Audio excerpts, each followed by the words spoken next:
All right, welcome to handle pulling and attaching to mugs.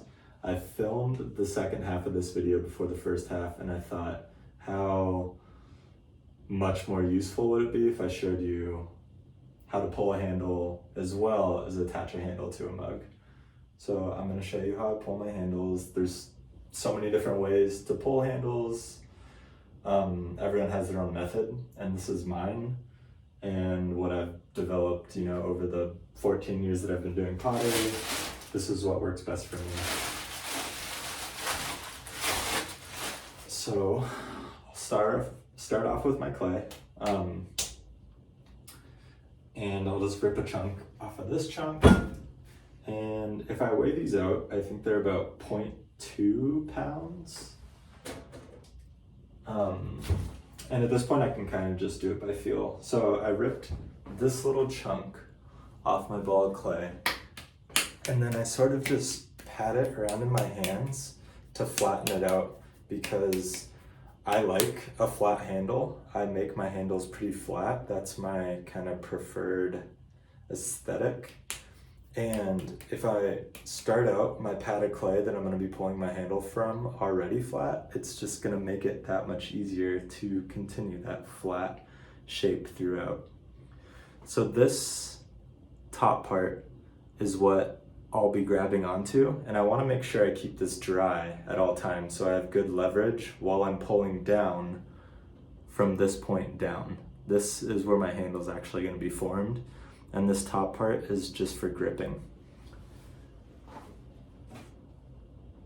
So I have my water here.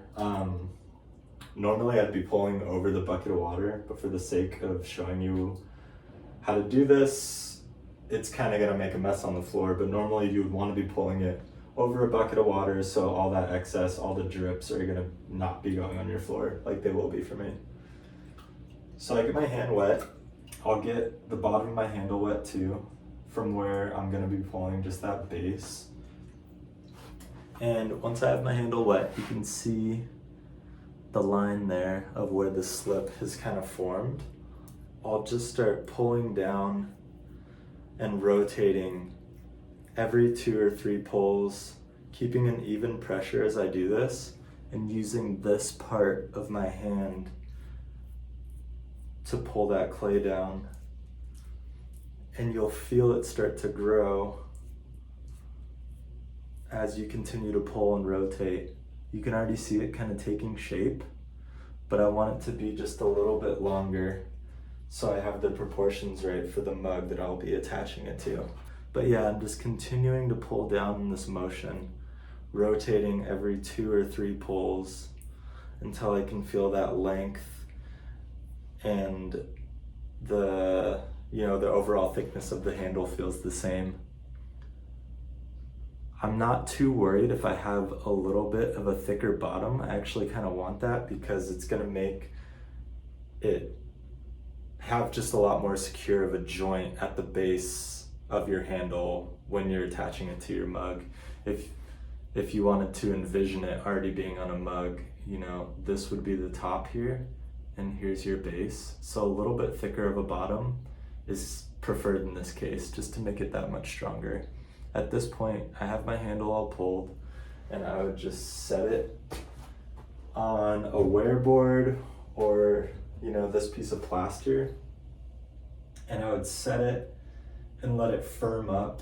This clay is pretty soft, so I would probably set it there for about an hour to get to the consistency that I want until I'm ready to attach it onto my mug. For the sake of the video, I'll pull one more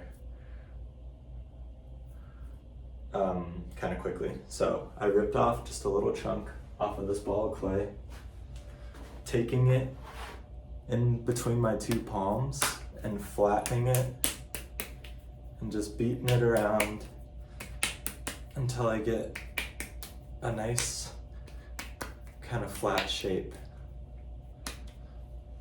like so. Just a little pad of clay and giving myself something to hold on to.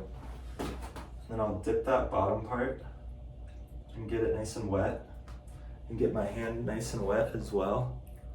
And then I'll just continue to pull down, keeping an even pressure throughout, not stopping anywhere, but pulling all the way through to make sure I have a nice uniform thickness throughout my handle.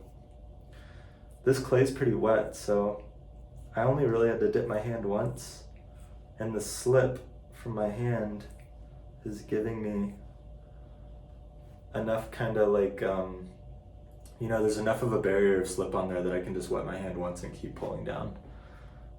And as you see, a nice flat uniform handle, just using this part of my hand as I pull down, all the way down each time, rotating each time to have just a nice even thickness and a nice uniform handle.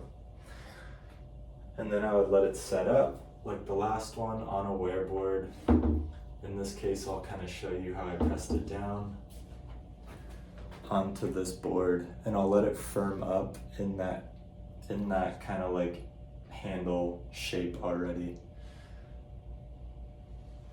So I have a bunch of handles over here, and I pulled these yesterday, and then I got lazy, so I covered them with plastic and let them sit out all night. And now I'm attaching them to these mugs. These mugs have already been trimmed. They're all leather hard, if not on the softer side of leather hard. I just wanted to show an example of one that I just attached. And I'll get into working on this one. This top part is what I hold on to while I'm pulling them down. And then I put them on a dry board and I let them sit until they get soft / kind of leather hardish. And at this point, they're still pretty malleable. I can still kind of like form the handle and shape it. And I do that on purpose, and you will see why. So before I think about attaching it to the mug, I kind of hold it out in front of me and I mimic where I think it'll be on the mug body. That way I can make my cut and cut off the excess clay here and still have enough handle to deal with and have like the proportions right on my mug. There's a lot of different ways to attach handles and pull handles, and this is kind of the quickest and most efficient way for me to do it. So yeah, that's why I do it this way. All right, so here's my excess, and I'm gonna make my cut right about here. I always want to use more from the top than I think. I don't want to cut too low because I can always get rid of some of the base down here, but once you cut too low up here, it's way harder to replace the top. That way your handle's long enough, you have the right proportions, you can still fit 2 or 3 fingers in there, or have it as big as you want it to be. So I'll cut off my top there with my needle tool. If that one is too fast, I can kind of show you with another one and show you the close-up. So I have this excess, and I'm just taking my needle to this point, and I just pull it through like that. And then you're just left with a nice little clean cut right there. And then I have this little join right here, and I'll just use my index finger to kind of pat the clay around and clean it up to make sure that when I do join it, it's already gonna be pretty clean and just go onto the mug a little more flush. So now that I have this already, I have the length of where I want it. I'll set it down for a sec. I was saying earlier, I like to work with my clay when I'm attaching handles on the softer side of leather hard. That way I can avoid cracking or warping. I can still kind of move the clay around if I want to get the proportions of the handle right to the mug. And it's just a little more forgiving that way than working with something that's incredibly leather hard. I should add too that like when you're attaching handles onto a mug, you want the handle and your mug, you want the consistency of the clay to be somewhat similar. If you have a mug that is past the point of leather hard and you're attaching a pretty wet handle onto it, they're going to be drying at different rates. So the chances of a crack happening or your handle just pulling itself off of the mug is a lot higher than if you're working with the consistencies of the clay being the same. One way you can avoid this is that you can cover them with plastic overnight if one is a little bit harder than the other. And I think that'll help with a lot of those, errors or like whatever. It can help with the cracking and the warping if that were to happen. But I prefer just to have the consistency of my handle to my mug somewhat similar from the get-go. All right, so when I cut these off of the wheel, I throw these with a really flat bottom, and I don't do a lot of trimming. I just bevel an edge into the bottom here and clean up the sides. And I use a wiggle wire to like make this sort of thumbprint, and I'll follow that thumbprint where it ends / starts, however you want to look at it. And that's where I want my handle to go. So I'll just score the top there. Since these mugs are on the softer side of leather hard, I could probably get away without scoring, but just to be safe, I'll score the top. And for an example's sake and for people not to yell at me about it, I'll put a little bit of scoring on the bottom as well. All right, so now I'm ready to attach this handle. I have a bucket of water over here. This is just water, it's not slip. So I wet my finger and then I'll just sort of rub it into the top of this handle, and I can create a layer of slip just with the water. This is a lot easier if your handle is kind of soft.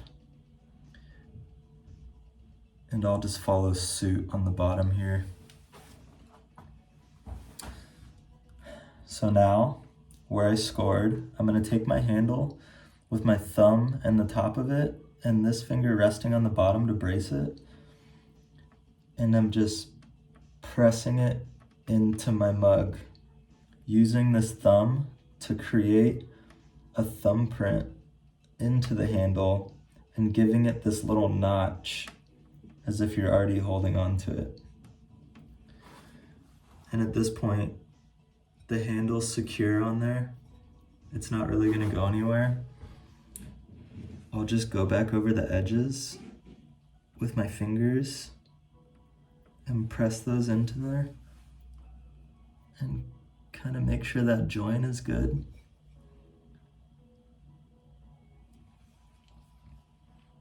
And yeah, my handle's pretty much on there at this point. It's looking pretty good. When I was putting it on, I used my back two fingers right here to brace, so I'm not going to distort the mug as I'm pressing this into it. So from here, I kind of take the handle at eye length and I'll move it around until I can figure out where I'm gonna set my base to make sure the proportions make sense for my handle. I'll kind of loosely press it on there and look at it, make sure it lines up, and that looks pretty good. At this point, this isn't attached too firmly, so I could give myself a little bit of wiggle room in case I wanted to change things, but I like that. I think that looks okay. And now I'll just press in the base of my handle using my thumb. I have these three fingers on the inside of my mug to make sure as I'm pressing in this base, I'm not pressing into the mug and distorting the shape of it.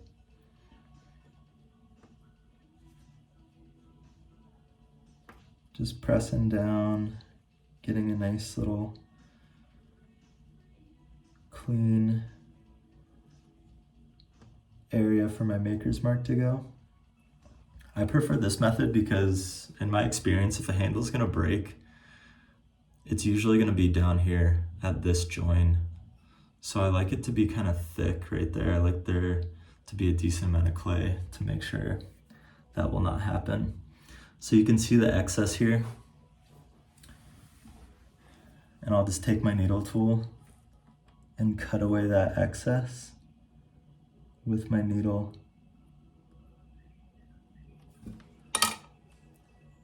And then just take it off.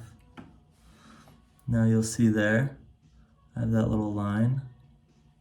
And I'll just smooth it out with my finger, making for a smooth little transition there.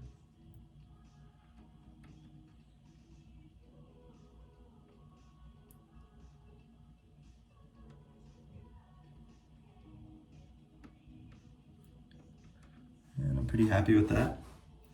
So really, one of the last steps here is I'll take this pointer finger and get it wet just with some water, and then using it, I just smooth out the transition of that join. And while I'm doing this, I'm kind of lifting and pulling around on the handle to get a nice curve and get just a really solid arch on there, and making sure it's not going to go anywhere. That's a huge reason why I prefer to work with a handle that's on the softer side. It's because it's malleable still, and you can still kind of shape it and get it where you want it.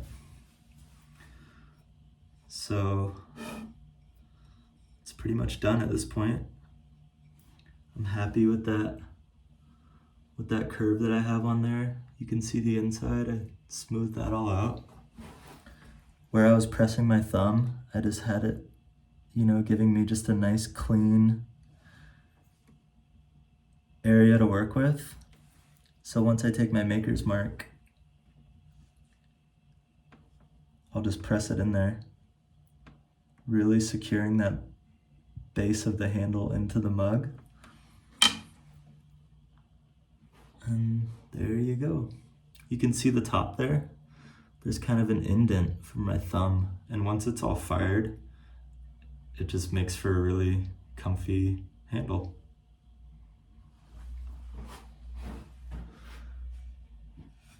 Here's an example of a wood-fired mug with one of my handles. I had some water in it, but you can see that thumbprint in the top there, and it just makes it really nice to grab onto.